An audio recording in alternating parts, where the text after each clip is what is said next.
Hello ഫുട്ബോളിന്റെ മറ്റൊരു വീഡിയോയിലേക്ക് എല്ലാവർക്കും സ്വാഗതം. ഇപ്പൊ നമ്മളിവിടെ ഗോകുലുണ്ട്. ബ്രോ സുഖാണോ? അവിടെ സുഖാണ്. അവിടെ എന്തൊക്കെയുണ്ട് വിശേഷം? നന്നായിട്ട് പോകുന്നു. എങ്ങനെയുണ്ടായിരുന്നു ആർസണൽ സിറ്റി മാച്ച്? ഒരു വല്ലാത്തൊരു മാച്ച് ആയിരുന്നു. നമ്മൾ എക്സ്പെക്ട് ചെയ്ത രീതിയിലൊന്നല്ല കളി പോയത്.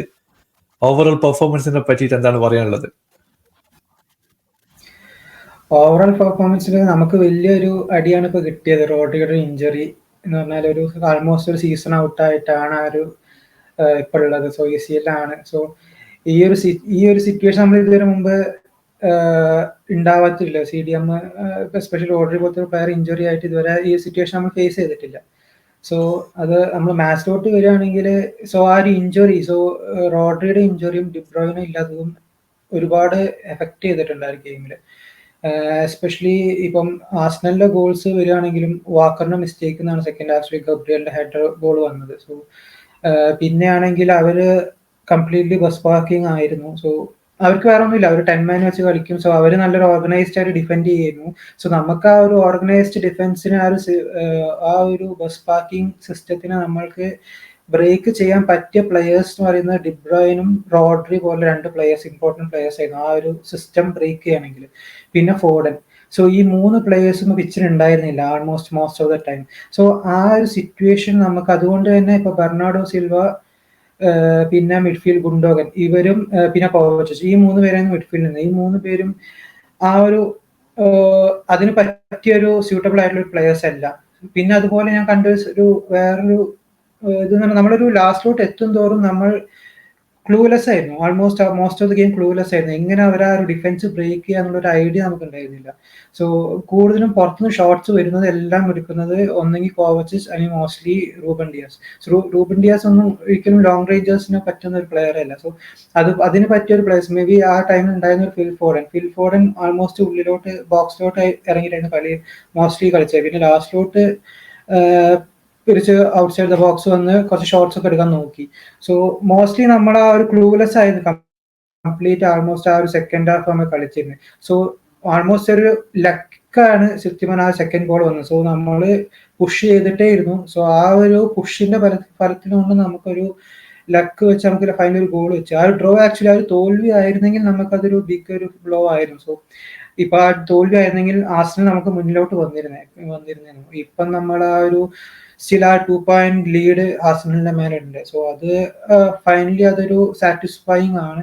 സ്റ്റിൽ ഹോം ഗെയിം ആണ്. സോ 10 ഗെയിം ആർസണൽ എതിരെ ജയിക്കാൻ പറ്റിയില്ല. അങ്ങനെയൊക്കെ നോക്കുമ്പം it's a big thing. So but എന്നാലും നമുക്ക് ഇപ്പോൾ ഉള്ള ഒരു പ്ലെയേഴ്സിനെ വെച്ച്, എസ്പെഷ്യലി നമ്മുടെ സ്ക്വാഡ് ഇപ്പോൾ വളരെ തിന്നായിട്ടിരിക്കുകയാണ്. സോ ഇപ്പോൾ ഉള്ള ഒരു പ്ലെയേഴ്സിനെ വെച്ചിട്ട് നമുക്ക് ഇപ്പോഴത്തെ പ്ലെയേഴ്സിന്റെ ക്വാളിറ്റി വെച്ച് നമുക്ക് ഡ്രോ പിടിക്കാൻ പറ്റിയത് ഇറ്റ്സ് ഓക്കെ. അതെ, റഫറിയുടെ ഡിസിഷൻസിനെ പറ്റിയിട്ട് കുറെ വിവാദങ്ങളുണ്ട്. ചില ആൾക്കാർ പറയുന്നത് അത് ഭയങ്കര ഹാർഷ് ആയിട്ടുള്ള ഗോളാണ്. ചില ആൾക്കാർ പറയുന്നത് അത് ക്ലിയർ ആയിട്ടുള്ള സെക്കൻഡ് യെല്ലോ കാർഡാണ്. ബോൾ കിക്ക് ചെയ്ത് കഴിഞ്ഞാൽ പിന്നെ ഒരു കാരണവശാലും യെല്ലോ കാർഡ് കൊടുക്കാതിരിക്കേണ്ട കാര്യമില്ല. പക്ഷെ ചില ആൾക്കാർ പറയുന്നത് ഡോക്കുവിന്റെ അതേപോലത്തെ സിറ്റുവേഷൻ വന്നു, അത് കൊടുത്തില്ല, പുള്ളിക്ക് കൊടുത്തു. അങ്ങനെ കുറെ പ്രശ്നങ്ങൾ നടക്കുന്നുണ്ട്. എന്താണ് ബ്രോയുടെ സൈഡിൽ നിന്ന് പറയാനുള്ളത് അതിനെ പറ്റിയിട്ട്? റഫറി ഡിസിഷൻസിൽ എന്ന് പറയുമ്പോൾ എസ്പെഷ്യലി ആ ഒരു ട്രൊസാർഡ് എനിക്ക് തോന്നുന്നത് അത് സെക്കൻഡ് യെല്ലോ തന്നെയാണ്. കാരണം ഇറ്റ്സ് നോട്ട് അബൌട്ട് ബെർണാർഡിനെ ഫോളോ ചെയ്യുന്നതിനല്ലല്ലോ. സോ ആ കിക്കിംഗ് ദ ബോൾ ആണ്. സോ അത് ആ ഒരു ടൈം ഡിലേയിങ് ആകുമ്പോൾ അത് നോർമലി യെല്ലോ കാർഡ് കൊടുക്കാവുന്ന ഒരു ഇതാണ്. So may be little bit harsh ആണെന്ന് പറയാം. ബട്ട് അത് കൊടുക്കുന്നതിൽ അത് തെറ്റായിട്ട് കാണുന്നില്ല. സോ അതുപോലെ ഒരു മിസ്റ്റേക്ക് ഞാൻ കണ്ടത് ആർസണലിന്റെ ഫസ്റ്റ് ഗോൾ ആയിരുന്നു. സോ അതിൽ പറയുന്ന കൈൽ വാക്കറിനെ റെഫറി ആക്ച്വലി വിളിച്ച് ആള് തിരിച്ച് പൊസിഷനിലോട്ട് വരുന്നതിന് മുമ്പ് വിസിൽ വിളിച്ചു. സോ ആ ഒരു സിറ്റുവേഷൻ അതിന്റെ ഒരു ഇതില് വാക്കറിനെ ആക്ച്വലി ആ ഒരു ക്ലോസ് ഡൗൺ ചെയ്യാൻ പറ്റിയിട്ടില്ല മാർട്ടിനെല്ലി ആ സമയത്ത്. സോ അതും ഒരു റെഫറിങ് ഡിസിഷനിൽ എറർ ആയിട്ട് വന്നിട്ടുണ്ട്. സോ മൊത്തത്തിൽ റെഫറിങ് കുറച്ച് ഇഷ്യൂസ് വന്നിരുന്ന മാച്ചിൽ സോറി. പിന്നെ ഹാലൻഡിന്റെ കാര്യം പറയേണ്ടതുണ്ട്. പുള്ളി ഫസ്റ്റ് ഗോള് കിടു ഗോളായിരുന്നു. സവീഞ്ഞോടെ ഒരു ത്രൂ പാസ്, അടിപൊളി ഫിനിഷ്. കളി കഴിയുമ്പോഴും പുള്ളി പമ്പപ്പ് ആയിരുന്നു. പുള്ളി ആർത്തറ്റയോട് പോയി സംസാരിക്കുന്നതും അതിനുശേഷം ഇഷ്യൂസ് ആയിട്ടുള്ള കോൺവെർസേഷനൊക്കെ സോഷ്യൽ മീഡിയയിൽ നമ്മൾ കാണുന്നുണ്ട്. അപ്പൊ എന്താണ് ഇപ്പോ ഹാലൻഡിനെ സെക്കൻഡ് ഹാഫിൽ നിങ്ങൾ പറഞ്ഞ പോലെ തന്നെ പുള്ളിക്ക് ബോൾ കറക്റ്റ് ആയിട്ട് എത്തിച്ചു കൊടുക്കാനുള്ള ഒരു സംഭവം ഇല്ലായിരുന്നു. കാരണം അത്രയ്ക്കും ക്ലോസ് ആയിട്ടാണ് ആർസണൽ കളിച്ചുകൊണ്ടിരുന്നത്. അപ്പൊ എന്താണ് പുള്ളിയുടെ പെർഫോമൻസിനെ പറ്റി പറയാനുള്ളത്? ഹാലണ്ട് സീസൺ സ്റ്റാർട്ട് തന്നെ അത്യാവശ്യം നല്ല ഫോമിൽ തന്നെയാണ്, ഇപ്പോഴും നല്ല ഫോമിലാണ്. സോ കിട്ടുന്ന ചാൻസ് യൂട്ടിലൈസ് ചെയ്യുന്നുണ്ട്. സോ ആ ഒരു ഫസ്റ്റ് ഗോളിന് വന്നതിന് ശേഷം ഹാലണ്ടിന് ഒരുപാട് ചാൻസ് കിട്ടിയിട്ടില്ല. സോ കാരണം അത്രത്തോളം ക്ലോസ് ടൈം ആയിരുന്നു അവർ ഡിഫെൻഡ് ചെയ്തിരുന്നത്. So it's not about Haaland മൊത്തത്തിൽ ഈ ഒരു സീസൺ വളരെ സാറ്റിസ്ഫൈങ് ആണ്. വളരെ നല്ല രീതിയിൽ കിട്ടുന്ന ചാൻസ് എല്ലാം യൂട്ടിലൈസ് ചെയ്യുന്നുണ്ട്. സോ XGH കമ്പയർ ചെയ്യുമ്പോൾ goals is way above that. So അങ്ങനെയൊക്കെ നോക്കുമ്പോൾ Haaland is too better. So mostly ഇപ്പോൾ പ്രോബ്ലം വരുന്നത് നമുക്ക് ആ ഒരു ഇഞ്ചുറി ഇഷ്യൂസും നമുക്ക് ആ ഒരു ചാൻസ് ക്രിയേറ്റ് ചെയ്യാൻ. ഇപ്പോൾ ഫോർഡൻ കൂടുതൽ ഇഞ്ചുറി ഇൽനെസ് ഒക്കെ ആയിട്ട് ഇതുവരെ ഔട്ടായിരുന്നു. സോ ഫോർഡൻ മോസ്റ്റ്ലി ഇനി സ്റ്റാർട്ട് ചെയ്യുമെന്ന് വിചാരിക്കുന്നു. സോ ഇനിയിപ്പോൾ ഒരു ചാൻസ് ക്രിയേറ്റ് ചെയ്യാൻ പറ്റുന്ന ഒരു പ്ലെയർ എന്ന് പറയുന്നത് ഇനി ഫോർഡൻ ആണ്. സോ ഡിബ്രോയിന്റെ ഇഞ്ചുറി എല്ലാം എങ്ങനെയാവും അറിയില്ല. സെവിഞ്ഞോ വളരെ ഒരു സാറ്റിസ്ഫൈങ് ആണ്, ഇത്രത്തോളം നല്ലൊരു ഈ ഒരു സീസൺ പ്രോമിസിംഗ് ആയിട്ട് തോന്നുന്നുണ്ട്.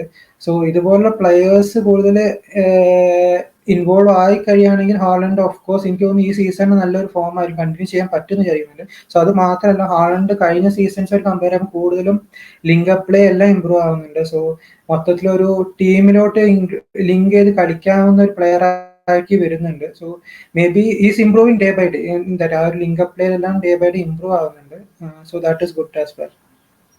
അതെ, മറ്റൊരു ക്വസ്റ്റ്യൻ ചോദിക്കാനുള്ളത് നമ്പർ ഓഫ് മാച്ചസ് ആണ്. നിങ്ങൾക്ക് UCL ഒരുപാട് മാച്ച് വരുന്നുണ്ട്, ഡൊമസ്റ്റിക് കപ്സിൽ മാച്ച് വരുന്നുണ്ട്, അത് കൂടാതെ തന്നെ ഇപ്പോൾ EPL വളരെ പ്രഷർ ആയിട്ടുള്ള സിറ്റുവേഷൻ ആണ്. അപ്പോൾ ഈ സ്കോഡ് റൊട്ടേഷൻ ഇല്ലെങ്കിൽ ഇതുപോലെ തന്നെ പല പ്രശ്നങ്ങളും വരാൻ ചാൻസ് ഉണ്ട്. എസ്പെഷ്യലി നമ്മൾ ടാർഗറ്റ് ചെയ്തിരിക്കുന്ന ഒന്ന് റോഡ്രി, പുള്ളി ഈ സീസൺ കളിക്കും എന്നുള്ള പ്രതീക്ഷ ഉണ്ടായിരുന്നു. പിന്നെ ഉള്ളത് റീക്കോ ലൂയിസും കോവച്ചിച്ചിനെ പോലത്തുള്ള പ്ലേയേഴ്സ് ആണ്. അല്ലെങ്കിൽ ചിലപ്പോ ഗുണ്ടോനൊക്കെ വിളിച്ച് ആ ഒരു റോളിലേക്ക് അഡാപ്റ്റ് ചെയ്യേണ്ടി വരും. പുള്ളി ആ റോള് മുമ്പ് കളിച്ചിട്ടുണ്ട്, പക്ഷേ അത് എത്രത്തോളം ഇപ്പൊ ഗുണ്ടോവന്റെ ഫിറ്റ്നസ് ഒക്കെ നോക്കി കഴിഞ്ഞിട്ടുണ്ടെങ്കിൽ പുള്ളിക്ക് ഫുൾ സീസൺ ആ ഒരു റോള് കളിക്കാൻ പറ്റുമെന്ന് നമുക്കറിയില്ല. ഇമ്പാക്ട് സബ് ഒക്കെ ആയിട്ട് ചിലപ്പോൾ വന്ന് കളിക്കാൻ പറ്റുമായിരിക്കും. അപ്പൊ റൊട്ടേഷൻ എന്ന് പറയുന്നത് വളരെ ക്രൂഷ്യലാണ്. ഇപ്പൊ ബ്രോയുടെ അഭിപ്രായത്തിൽ ഈ ഒരു ചിലപ്പോ ഒരു സമ്മർ വിൻഡോ വരെ കൊണ്ടുപോയിട്ട് അവിടുന്ന് ഒരു DM വാങ്ങാനുള്ള വല്ല ചാൻസും കാണുന്നുണ്ടോ?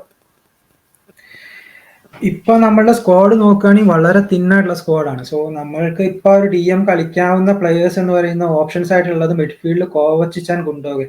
ഈ രണ്ട് പ്ലെയേഴ്സ് എന്ന് പറഞ്ഞാൽ 30 or 30+ ആയിട്ടുള്ള പ്ലെയേഴ്സ് ആണ്. രണ്ടുപേരും ഇപ്പൊ ഇഞ്ചുറി, കോവച്ചിച്ചസ് ഇഞ്ചുറി ഇപ്പോൾ, ഗുണ്ടോഗൻ ഇസ് 33. സോ എപ്പോഴാണ് ഇഞ്ചുറി, ഒരുപാട് മിനിറ്റ്സ് കളിക്കാൻ പറ്റില്ല, കഴിഞ്ഞ പണ്ടത്തെ പോലെയല്ല. സോ ഈ രണ്ട് പ്ലേയേഴ്സ് വെച്ച് നമ്മളെ നമ്പർ 6 എങ്ങനെ യൂട്ടിലൈസ് ചെയ്യും. പിന്നെ മാത്യൂസ് ന്യൂനസിനെ വേണ്ടി എങ്ങനെ യൂസ് ചെയ്യുന്ന അറിയില്ല. ന്യൂനസ് ഇനി കൂടുതൽ ഇൻവോൾവ് ആവും ഗെയിമിൽ.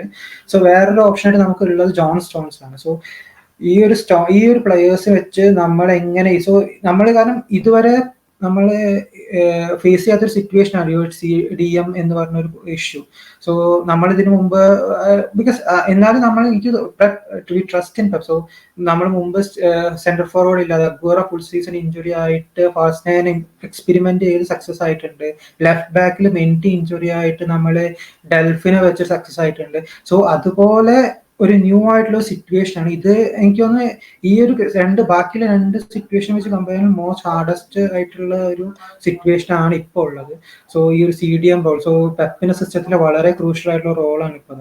സോ അതിനെ എങ്ങനെ പെപ്പ് ആ ഒരു ടാക്ടിക്കലി ഫോർമേഷൻ ചേഞ്ച് ചെയ്തിട്ടോ എങ്ങനെ അതിനൊരു ചേഞ്ച് വരുത്തുന്നു അറിയില്ല.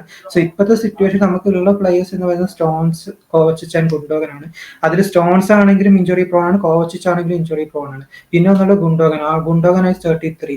സോ ഈ ഒരു സിറ്റുവേഷൻ എങ്ങനെ മാനേജ് ചെയ്യും എന്നുള്ള അറിയില്ല. സോ ആൾറെഡി നമുക്ക് മൊത്തത്തിൽ ഡിബ്രോയിൻ ഇഞ്ചോർഡായി, ആക്കെ ഇഞ്ചോർഡാണ്, ഓസ്കോ ബോബ് ഇഞ്ചോർഡാണ്, റോഡ്രി സീസൺ ഔട്ടാണ്. സോ ഇത്രയും ഇഞ്ചുറി ഇഷ്യൂസും വന്നിട്ടുണ്ട്. സോ ഡിബ്രോയിൻ ആണ് ഇതിപ്പം ഹീസ് ആൾസോ 33. സോ എപ്പോഴാണ് ഇഞ്ചുറി ആവാൻ പറ്റുന്ന ഒരു പ്ലെയർ ആണ് ഈ ഡിബ്രോയിൻ. ഇനി വന്നാലും ഇഞ്ചുറി ആണ്. സോ വളരെ ടഫസ്റ്റ് ആയിട്ടുള്ള ഒരു പീരിയഡിലൂടെയാണ് നമ്മൾ പോകുന്നത്. സോ അത് മാത്രമല്ല, ഇപ്പൊ നമ്മൾ ജാനുവരി ട്രാൻസ്ഫർ വിൻഡോയിലോട്ട് നമ്മൾ നോക്കുകയാണെങ്കിൽ, സോ ഏതൊരു പ്ലെയർ, കാരണം അടുത്ത സീസൺ ഓഫ് കോഴ്സ് റോഡ്രി തിരിച്ചു വന്നു കഴിഞ്ഞാൽ ഈ ഒരു ജനുവരി നമ്മൾ വാങ്ങുന്ന ഒരു പ്ലെയർ ഒരിക്കലും ഫസ്റ്റ് ടീമിൽ ഉണ്ടാവില്ല. So one Rodri is back he will start. So അത് കൺഫേം ആയിട്ടൊരു കാര്യമാണ്. സോ നമുക്ക് ഒരിക്കലും ഒരു ബിഗ് നെയിംസിന് നമുക്ക് എന്തായാലും കിട്ടാൻ പോകും, നമ്മൾ നോക്കില്ല. ആരും ബിഗ് നെയിംസ് വരാൻ ചാൻസ് കുറവാണ്. സോ ഒരു സെക്കൻഡറി ഓപ്ഷൻ എന്നുള്ള പോലെ ഒരു പ്ലെയറിനെ കിട്ടുക ജനുവരി വിൻഡോ എങ്ങനെ നമ്മൾ, കാരണം ഇനിയുള്ള ഒരു 2 months 3 months എങ്ങനെ നമ്മൾ പെർഫോം ചെയ്യുന്ന അനുസരിച്ചായിരിക്കാം ജനുവരി വിൻഡോ. നോർമലി നമ്മൾ ജനുവരി വിൻഡോയിൽ പ്ലെയേഴ്സിനെ അങ്ങനെ പ്രിഫർ ചെയ്യാറില്ല പെപ്പ്.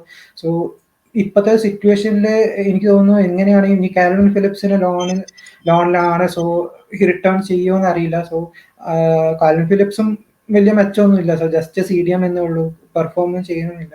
സോ അതോ അതിന് പകരം വേറൊരു ഇപ്പോൾ we have money, so we have Alvarez, അത്യാവശ്യം ക്യാഷിൻ ചെയ്തിട്ട് അൽവറസ് പോയിട്ടുണ്ട്. So we have money with, so അത് വെച്ച് നമ്മൾ അത്യാവശ്യം ക്യാഷിൻ ചെയ്തൊരു പ്ലെയറെ കൊണ്ടുവരുമോ? Maybe Josh Kimmich is 6 months left, ജനുവരി ആകുമ്പോൾ 6 months left in his contract. So Kimmich പോലത്തെ ഒരു പ്ലെയർ വന്നു കഴിഞ്ഞാൽ maybe he can play in multiple position, ഓടി വന്നാലും he can play in multiple positions.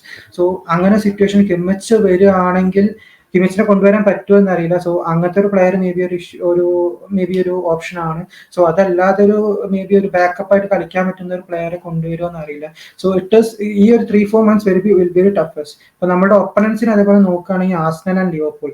So Arsenal എനിക്ക് തോന്നുന്നു അറിയില്ല അവരെങ്ങനെ, കഴിഞ്ഞ സീസണിലൊക്കെ നോക്കുകയാണെങ്കിൽ ദേ ഡോണ്ട് ഹാവ് ദാറ്റ് ആ ഒരു ഫിനിഷിംഗ് ആയിട്ടുള്ള ഒരു മെന്റാലിറ്റി അവർ ഇതുവരെ കാണിച്ചിട്ടില്ല. സോ അവരെങ്ങനെ ഈ സീസൺ അപ്രോച്ച് ചെയ്യുന്ന അറിയില്ല. സോ ലിവർപൂൾ ക്ലോപ്പ് ഉണ്ടായിരുന്നെങ്കിൽ it will be a very big trouble എന്നായിരുന്നു. പക്ഷെ ഇപ്പം സ്ലോട്ട് എങ്ങനെയായിരിക്കും, like Slot still in honeymoon period. So നമുക്ക് പറയാനായിട്ടില്ല സ്ലോട്ട് എന്തായിരിക്കും ആ ഒരു സീസൺ, മിഡ് സീസൺ ഒക്കെ ആകുമ്പോൾ നമുക്ക് അറിയാൻ പറ്റുള്ളൂ. സോ ആ സ്ലോട്ട് എങ്ങനെയായിരിക്കും ടീം സെറ്റായി ഇങ്ങനെ അത് ടീമിനെ ഇമ്പ്രൂവ് ആയി കൊണ്ടുവരും അറിയില്ല. സോ അപ്പം അത് രണ്ടും കമ്പയർ ചെയ്തായിരിക്കും നമ്മുടെ ഒരു സീസൺ പ്രോഗ്രസ് ആവുന്നത്.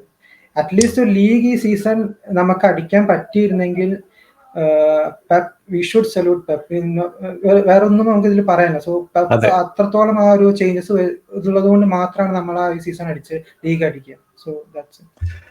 Okay bro, thank you so much join ചെയ്തല്ലോ. അപ്പൊ എന്തായാലും UCL ആദ്യത്തെ മാച്ച് സമനിലയാണ്. അപ്പൊ ഇന്നും നാളെയായിട്ട് ഈ മത്സരങ്ങളൊന്നും ഇല്ല. October 1st ഇതിന് മത്സരങ്ങൾ ഉള്ളത്. അപ്പൊ എന്തായാലും കരബാ കപ്പ് മത്സരങ്ങളാണ്. അപ്പൊ എന്തായാലും പുതിയ വിശേഷങ്ങളായിട്ട് നമുക്ക് നെക്സ്റ്റ് വീക്കിൽ ഒരിക്കൽ കൂടി കാണാം. Thank you so much join ചെയ്തല്ലേ. Thank you, bye by.